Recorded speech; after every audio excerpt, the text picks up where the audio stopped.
podcast brought to you by Go Events. We are your hosts, Jamie and Jazz, and we're here to answer all those questions that you need help with to bringing your wedding dreams to reality. So currently we're in our beautiful and relaxing dressing room at the Gardens in Yalding. Perfect place to get ready on your big day. This episode, we are discussing finalising your guest list and appointing those all-important wedding parties. Mm-hmm. This is a crucial step when it comes to couples planning a wedding. So topics we're going to cover today include your top table arrangements, who to invite, and how to honour people who won't be there on the day celebrating with you. And this will help you tackle and manage those expectations for selecting those close to you to stand by your side on your big day. Well, let's go. Let's go. Okay, so let's start with crafting the guest list. Mm-hmm. Why? I think the first question is, why is this the most important thing to do? Why? The first thing to do when planning your wedding. Yeah. So, I mean, the way to do that, do you do it traditional, pen and paper, or do you do more inventive, spreadsheet?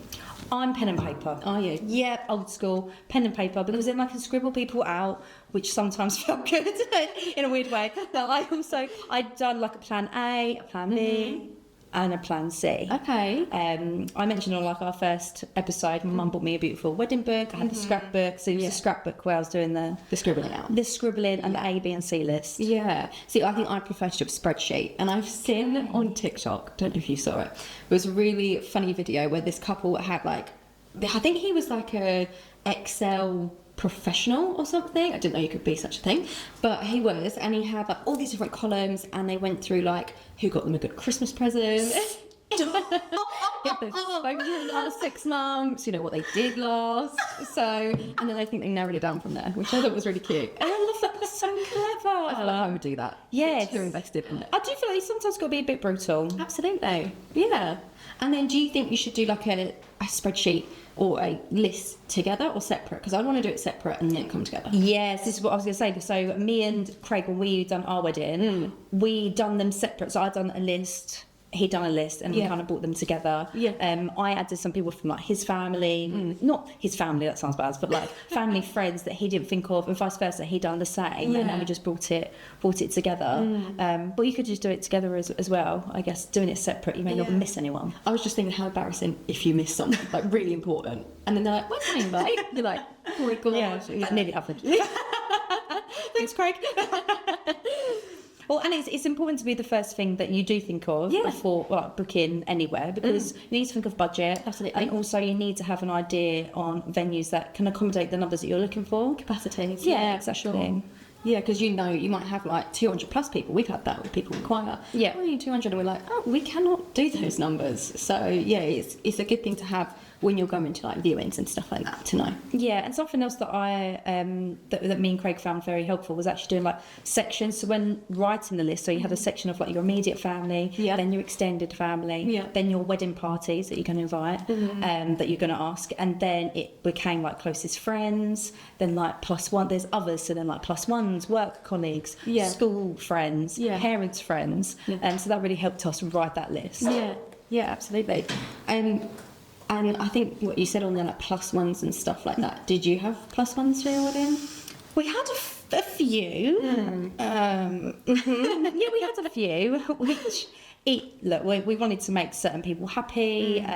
You know, it is your wedding day, and I think going along it today, like that is the most important thing to know. It is yours and your partner's wedding day. It's about you guys and who you want to invite. But we all do get, you know, roped, advised into inviting a few people that we may not have wanted to, but it's fine. It was we had a good day. Yeah, that's all that mattered. Exactly. Yeah, I don't like the thought of plus ones.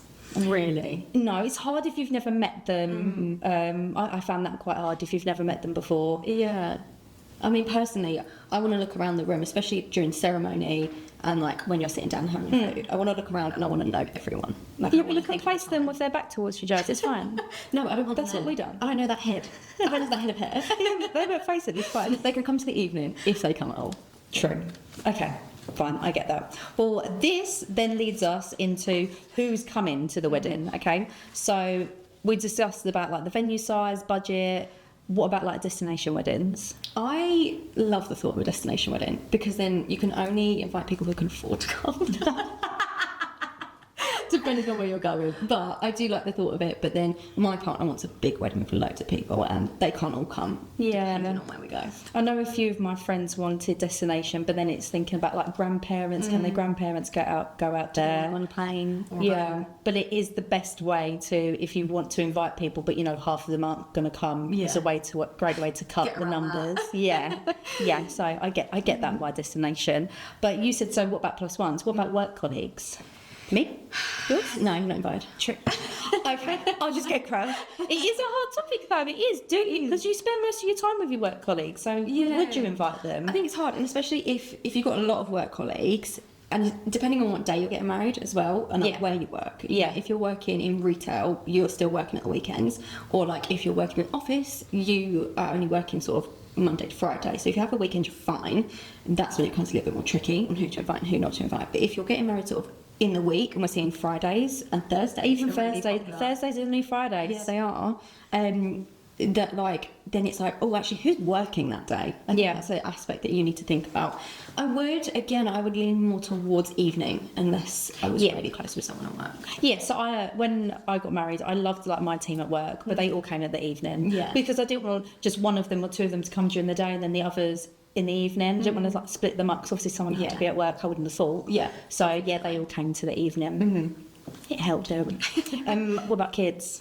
Because that is a big thing now. It's a popular thing. Like we've had quite a few couples say, "No, we're adult only wedding." Yeah, I'm with them. Are you? I've seen far too many videos online of kids ruining weddings. Oh, and I trust my friends' kids. But I love how true you are. this is a topic I'm passionate about. Oh dear, you know. Okay, so hold on, guys. So there's some kids in the family that I want, but they're growing up really quick. So they'll be like young kids, like old kids, young teenagers. Yeah. So I feel like they're fine, and I'd give them roles. A couple of my friends have kids, and I like them. I think they're really cute, but I don't know if I'd want them there on the day. I think it's nice to get the parents away, let them enjoy and not be a parent for the day. No, I get that because I've been to weddings before without my son, and I've loved having that night off because I can really let my hair down. I don't have to worry about there's a tab, you take advantage. Exactly. So I get that as like a guest point of view. But when we got married, like we had our son, and he was like 9 months old. I had like he has to car. We had like my nephew, my best friend's little boy, and they were all like the little not ring bearers because none of them were walking. So, but they were just part of it. They were like a designer handbag dog. Yeah, and then it was more like any family members that had kids. But if I had loads of friends there that have kids and their children weren't invited. Yeah, and the way we blend, can't you? Yeah, and the way we done it, we just didn't put the kids' name on the invite, which I think just that if they're there says it all. Yeah, but I do know that there are some polite ways that you can tell guests. So we're going to share some examples of politely saying, "No kids, please." So first one, while we loved your little ones, this is an evening for the grown-ups. Thank you for understanding. That's cute. Yeah. Put on your dancing shoes and enjoy a kid-free night out with us. I'd probably do that one. I love that one. I love that one. And I'll do one more. Your kids are cute, but let's be honest, ... You deserve a night off. Adults only, please. I like that. It makes them feel special that they've been invited and not their kids. And just a bit of humour. Yeah. Like what I do. I love that. So we're talking about kids, children, and what about fur babies? I mean, I would love my cat to be but I don't think she'd cooperate. No. She'd find a corner to hide away in. She's very shy. You'd like her to be there? I'd love her. But would she like to be there? Yeah, she'd love it, but I don't think other people would. Shout out to Candy, by the way. No. Shout out to Candy. But so our venues, we do allow fur babies. Yeah. So pets are allowed. Yeah. And we do just ask that they have someone looking after them so they're on a lead. But fur babies, people like their dogs, they love them being the ring bearers and they love them being there for like the ceremony and the drinks reception. They're really cute as well, aren't they? And they have their little harnesses. My auntie, they have a little dog called Ruby Ruffles, right? And she had a bit of she had like a sort of cape to her dress, which was like see-through with gold stars on it. It was really cool. And she got a little bit of that cape cut off and made into a dress for the dog to wear. And she was the ring bearer, which was really cute. I like seeing dogs with like the bow ties on. Oh, the little flower collars as well. That is cute. Yeah, so they're welcome at our venues, but definitely like discuss with like your event manager when booking. Family pressures. Yes. Yeah. Interesting topic. Yeah, it's a hard one. I know, like we mentioned in our first episode, again, like just going back to that, about it's not popular really for like parents to really pay for like a full wedding nowadays. Yeah, they might help. But they still want to be involved. I know like my parents were wanting to be involved, and there were certain people that they really like to be there. Yeah. It does. I think it just came down to us of. One of them was like, I've never met them, but it's because we invited the whole other of like their family. Yeah. And we've met them now, we love them. Yeah. They couldn't come anyway. We did invite them though, but it was just that weird. Oh, we don't know them. Yeah, but I can understand now why she wanted us to invite them. It did make sense. Yeah. Or there was people where I'm like, I haven't spoken to them for like this whole year. So why do they need to be there? 'Cause I wouldn't expect to be at theirs. No. I think that's a big thing. Like, if you don't expect to be at their wedding, why do they have to come to you? I think that can help if you ask that question. That can help you make your mind up. Yeah. So another thing with guest lists, obviously you've got everyone who's going to come to the wedding, but you've got important people who are going to be with you on the morning, sort of getting ready, sort of hen do's, stag do's, all of that. So how many is too many in your wedding party? That is the question. How many is too many? How many do you have? 6. I'm all about balance though. Okay. So I had to think about photo wise. I'm in the middle. Yeah. 3 like either side. Okay. Balance. Yeah. So 3 for you, 3 for Craig. Yeah, Craig had to be the same. Like, he had no option. I was like, I've got 6, you need 6. Okay. Because then in photos it will be balanced. Otherwise, it would make me itch. Okay. I thought about that. Yeah, one of my friends, love a brilliant wedding. Was at Yeovendry actually in Maidstone. She had like 9 bridesmaids, and I think he only had like 4 or 5. And that made me itch. But that's because I'm all about balance in the photos. OCD about that. Yeah, but some people may not worry. Like, how many would you have? I mean, off the top of my head, if I was to invite people tomorrow to my wedding, it'd probably be like 3 that I would have and that I can think of. And then obviously like a maid of honour. She would be my sister. Yeah. So that's the 4. So you'd have 4. So I'd have 4, which is balance. Even number. Balance. I like it. Yeah. Well, we do see a lot of like brides and grooms have like 3 and then they're the 4th. Yeah. So that's like their balance in their mind. Yeah, it's good as well in like the group shots, you know, because you're going to have like your bridal party shots. I think that's quite important when it comes to photos. So Yeah. How many? You don't want to have like 10 bridesmaids and like 2 groups. Like, no, exactly, all lined up. Yeah. But what about traditionally as well? So traditionally, let's talk about that. For a bride, like you mentioned, maid of honour, and then bridesmaids. Yeah. And then for a groom, best man, groomsmen, ushers, whatever I say. Sort of come into like. I choose what I say, groomsman, usher, they're kind of the same, Yeah. But there's so many different things now. So you can have a man of honour, you know, because us girls, we can have best men, like, so man of honour, or there can be the Best woman. best woman. That's what I was trying to think of. I was a best woman. Best woman. See, I love At that. my dad's wedding. Yeah. Or even like a girl I went to school with, she had her nan. She had flower, like a nan as a flower girl. That's so sweet. I've seen that everywhere. And they Yeah. kind of like sprinkle the little rose petals. Yeah. My partner, he's got a best friend. And he told me one day, he was like, by the way, I'm going to be a beer boy at your wedding. I was like, oh, that is such a thing now. That is a thing, yes. Yeah, I'm going to be passing the beers out. I was like, oh, I'm not sure about that. Flower men, Vicky Patterson. Shout out Pete Wicks. Sorry, that just came to mind. Of course, Pete Wicks came to mind. But they were flower men at her wedding. Well, no, So it is like replacing flower girls. Yeah. Yes, they have the couch. It's a thing. And they make a big show of it as well, I think. Yeah. Yeah. More than the kids. I've seen videos where the kids, they're not interested in throwing the flowers. So yeah, have your men do it. I've seen as well, like, when the kids get, like, pulled down the aisle in a cart, which I think is funny. There's just so many different things that everyone can do now. And you can be so creative with it, you know. Like I say, flower men, beer men, whatever you want to do, best woman, best man, whatever. Yeah. Whatever works for you. So then let's talk about how many is too many. So let's say you had like a large bridal party. Yes. So pros for that. the energy in the morning. The energy is going to be good. The music's pumping. We Yeah. hear them at work. Music pumping. Yeah. They're all getting excited for the day. Absolutely. A lot of people to give lots of different jobs to. Yes. You barely have to do anything. Just sit there, get your hair, makeup done, look pretty. Yeah. I think as well with that is knowing if there's a dressing room at your venue or two or whatever, sort of maybe ask them what the limit is on that. Some venues have a limit.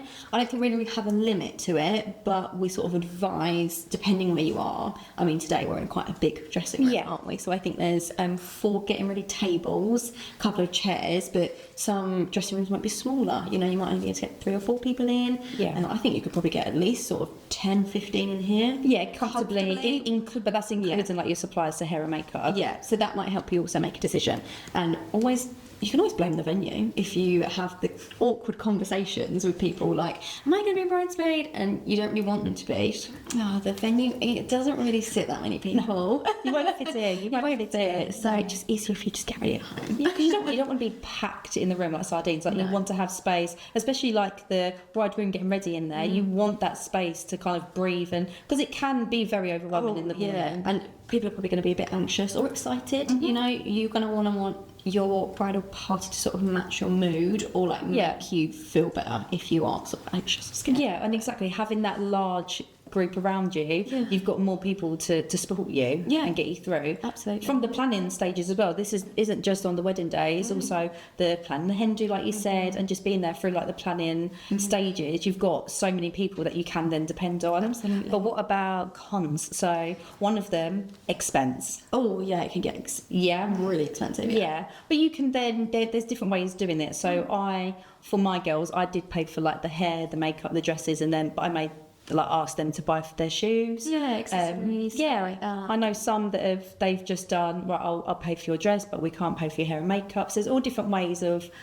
filtering that out if you have got a large group. Yeah, and hopefully as well the people that you've sort of made those roles understand that, you know, they're going to be appreciative that first of all they got the role, and then hopefully they can work with you a little bit on sort of maybe cost-wise if that is the case. Yeah, and then I guess another con could be drama. If everyone doesn't know, because if you've got like different friendship groups, they don't really know each other. Yeah, it can be a little bit awkward. A little bit. Or, you know, people might be best friends and not so much. Yeah, so just keep that in mind when thinking about asking absolutely every friend to walk down the aisle with you. But then let's go on to some smaller. So you said 3 or 4, which is, I think that's quite a small amount. Yeah. So the pros for that.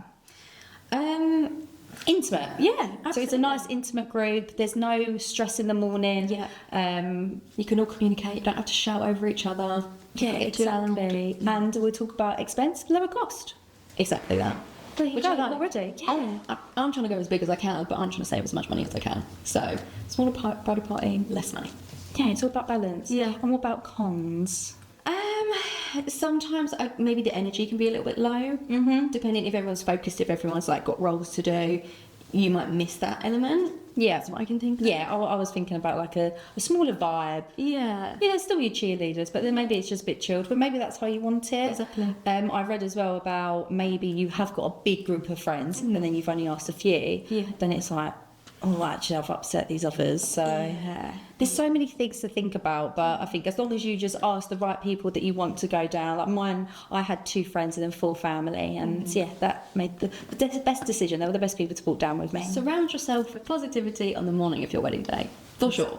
Okay, so another thing as well when it comes to your guest list, which people might forget about, is your invitation process, I think. So I think traditionally there's like 3 different steps. So you've got your save the dates, you've got your invitations, and you've got your RSVPs. Yeah. So I've had a little look, obviously. So save the dates, I think that's mainly to send to all your guests from your guest list, maybe like your first one that you've got, to get them to put that in the calendar. I think that's really important if you're getting married sort of peak summertime, maybe school holidays if you are having kids, or if you are going abroad on a destination wedding, just so that they have the date and hopefully So they know what's coming. they know what's coming and they don't double book you. Yeah. I think that should be sent out sort of once you've booked your venue, maybe like a year to 9 months in advance. Yeah, I was going to say, I think it's a popular one to send out a year beforehand. Yeah, and all you need to put on it is sort of location, the day, and obviously couple's name. Yeah, it's like a little sneak peek. And they know who it's from. Next is invitations. Yeah. Now, invitations are sort of your formal invitation to the wedding. So that's when you're going to have a little bit more detail. You're probably going to have the people you're inviting, names. You're going to have location, dates, timings, potentially dress code if you've got a dress code. Even menu. As well, just so they're going to have a little look through copies, depending on if your venue has accommodation on site or off site. Yeah. Sort of all the essential stuff your guests are going to need to make their plans around your wedding. Really important. Again, I would say you probably want some more time for that, so 6 to 4 months before your wedding. Yeah, so we sent ours 6 months before. Yeah. I was, in my mind, when we first were planning, I was like, no, let's send them a year before. We weren't going to do safer dates. And then actually, because we did have quite a big wedding, I was like, no, let's do it as late as we can, so 6 months, thinking there'll be some people that are on holiday, they won't be able to come. Yeah. Everyone came.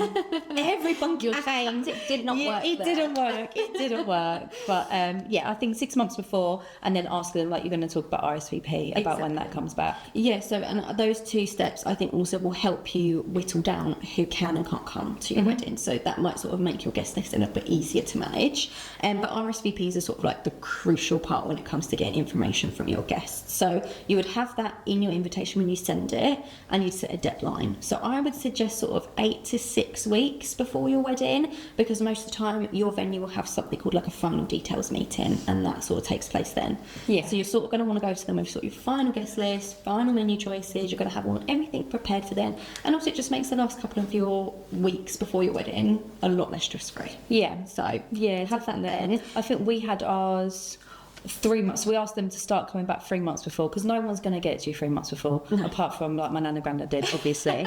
But we always say, like, we said 3 months before, knowing that majority would be 2 months before, Yeah, have which that then window. gets you ready for like that final meeting, which is around about then anyway. Yeah, absolutely. And you're going to want people to come back with sort of their menu choices, dietary requirements, potentially if they're having plus ones, if they're bringing their kids, that's something you want to know then, because that's really important for catering team at the venue. You know, you don't want any stresses to do with food or allergies or anything on the day. Also might help with seating arrangements, because that's another big thing when it comes to your guest list. Oh yeah, just wait until you're putting that table plan together, everyone. The joys of a table plan. That is another discussion to have. So I think we need to let's talk about family dynamics. Yeah. And we briefly mentioned it earlier, but look, not everyone has family dynamics. No. Well, majority of us do. Let's be honest, we do. So first one, parents separated. So I can talk about that personally. Oh, you can talk about that personally as well? Yeah. Yeah. It's more of the case nowadays, I think. Yeah, but what I loved with my wedding is I say like 3 parents. So I've got my mum, my stepdad, and I've got my dad. So my mum walked me down the aisle. There was no one else that was going to do that. She's been there since day dot. Yeah, so she was walking me down the aisle. I then wanted my stepdad to do the father of the bride speech, and then I wanted my dad to be a witness. And I was so happy that that's what I wanted, and they were all happy as well. So I was very lucky. It was it's smooth planning. It all came together. Okay. But what about parents that are, let's say, like no longer here? I know that one of my friends that got married, sadly her dad wasn't at the wedding. Yeah. And I just loved that she walks down the aisle on her own. She was like, there's no one that can take his place. Yeah. I'm walking down the aisle on my own. But you also see like some weddings, like over the years that I've worked with, they've had the like staircase to like heaven set up with like photos of loved ones, feathers, things like that, which are really special. Yeah, I've seen, and I'll do for some of my family members that aren't there, and it might not be due to like passing, but it might be like illness or age or anything like that. I love the idea of leaving a seat empty for one person, definitely for the ceremony, and then you can always do it sort of at your dinner party as well. Yeah, that's so cute. We had a wedding where I worked before, and there was a seat and I think it was for her granddad, and she had one of his trilby hats. Oh, just sat And like just sat it on the chair, yeah. a little memento. It got obviously it got her, it got all the guests, it got all of us as well. Like just by seeing the hat, because you know that that was his. It's like so sentimental. So there's lovely ways that you can really incorporate all these people into your wedding. Absolutely, or even just like a photograph of them sort of in the chair in the place that it would be. Yeah. It's really cute. Yeah. What about top table dilemma? We had a little bit of a top table. I wouldn't say it was a top table dilemma. My dad was very happy to be sat with like my sisters and his family. Yeah. He's not one to be like centre of attention. He was very happy to be like, so he kind of probably made it a bit easier for us. Yeah. So then I had my mum and my stepdad, and then Craig, he had his mum and his dad at the top table. Yeah. But there was a bit of to and fro in, do we just have a sweetheart table? Yeah. But then my mum wanted to be on the top table, so I'm like, yes, mum, get up here. So it was fine. It wasn't a dilemma, but it was a little bit of to and fro. It can be though. It can, It can be. You know, you've got like maid of honours, but then partners. Yeah. All of those sort of things. And then once they've got the child, is that so then do you put their kid there? Yeah. When was Finley on your table? He wasn't next to me because I was not getting anything down my dress. He was only 9 months old, so he sat between Craig and his mum. So that was perfect. When you saw the tablecloth after he'd eaten, there was like raspberry everywhere. Oh god, yes. So that near a white dress, that would trigger. Yeah, it was a good choice. Yeah. Personally, I think it's hard because same thing, parents split up. They get on fine, but it's sort of all different elements. I think I probably want to keep it nice and simple, and I just do a sweetheart table, which is just where you two, so a small little table for just you two. And they're so popular as well, because it does give you that moment to be together and really embrace the day. Yeah. Because you do tend to lose each other quite a bit, and the day it's about you. It's about your love, your marriage. So it is a wonderful way to have that time as well, just to like sort of compress and sort of look around to your loved ones, take it all, not have to worry about what's happening that end, what happening that end. I really like that. But another thing we can do at some of our venues as well is get you on a guest table. So I know some of our couples don't like being centre of attention. Like they want the wedding, but they don't want to be centre of attention. Bless them. You're going to be centre of attention. It's going to happen, but to reduce that as much as possible, they'll sit on like a guest table amongst their guests, sort of, and then have a top table as a round table or a longer table. So there's lots of different ways. I think it depends on you. It's nice to have options. Yeah, absolutely. As well as speaking about like the top table, what about like speeches? So I mentioned about like my stepdad doing the speech, but there's, you know, traditionally it is father of the bride, groom, best man. Yeah. But like maid of honours are doing it now. They are, yeah. That's happening a lot more, and I love a maid of honour speech because I feel like they have stories to tell as well. Yeah. Did you do one at your? I did one at my mum's wedding. Yeah. Yeah. So I was maid of honour, and I thought about it. So basically, like me and my 2 step siblings, we were like, should we do a joint speech? But it just never like sort of got discussed again. But I was thinking, I was sitting there, and it wasn't big. It was only 20 people, all family members. So it was a really nice, intimate wedding. But I was like, you know what? I'm never going to do this again. Fingers crossed. Never going to do this again. So I just stood up. And I just sort of spoke from the heart, didn't plan anything. And it's something that everyone always brings up to me to this day. They've been married for like 3 or 4 years now. Is at the end, I was really emotional, literally sobbing in front of everyone. And I was like, you're the best thing that ever happened to my mum, right? She could see my phone and went, apart from me. And everyone was in tears, but then just got laughing. And they were like, so good, thank you. It's so true. So I spoke from the heart. It was completely sort of like nothing planned, whereas with my dad it was planned. Okay. Because I felt like, I don't know, I didn't know as many people there. I felt it was a little bit more pressure, and because I was technically best woman. Okay. I feel like the best man speech tends to be quite like jokey. And You're meant to leave everyone on like a joke. Yeah, honestly, and I was like, I'm not good at that. So I did it, and it was alright. I would say like the other one was better, but I've done speeches. Okay, so you've done speeches. I've done speeches, yeah. Would you do it as a bride, a speech? Because that's the thing, and I love that. I'm here for the girl power. Yeah. Ladies, if you want to stand up and say something about your man, do it. I don't, because I want everyone to talk about me. Well, this is what I embraced. I was just like, no, Talk about me. just talk about me. Let me hear it. Thank you very much. Thank you. I planned this whole day. Talk about me. Yeah. Yeah, for sure. But I mean, you can also look into dances. Yeah.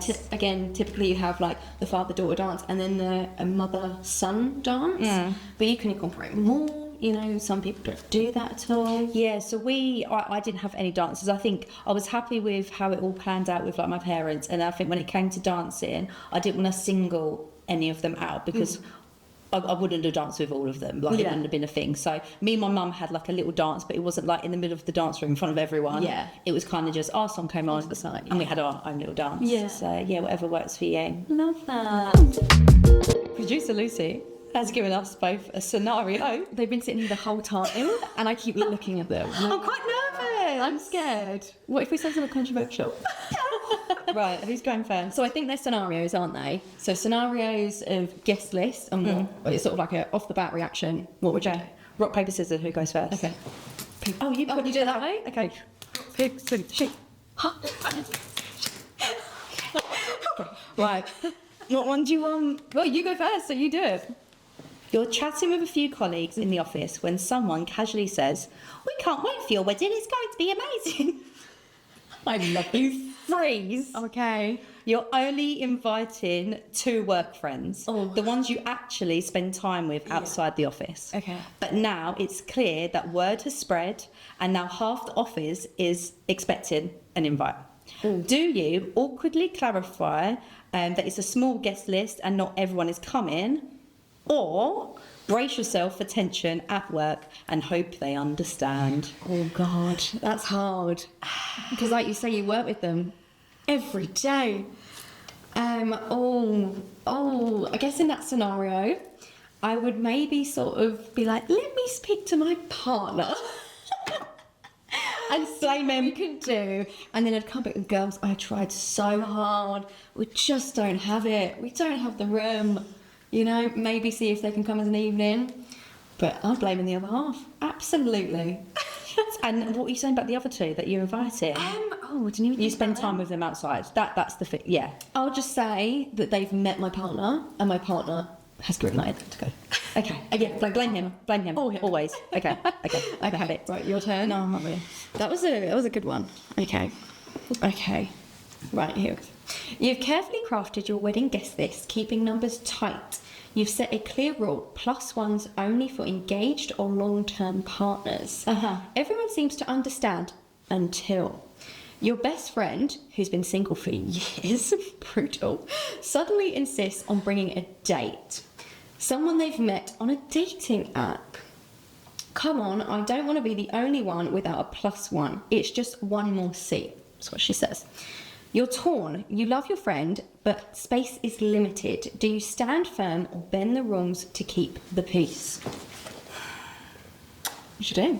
What do I do? And they're a best friend. Best friend. Been single forever. Yeah. Doesn't want to be on their own, but wants to bring a random person She's met on a from dating Tinder. Yeah. What are you doing? I'm not here for Tinder dates.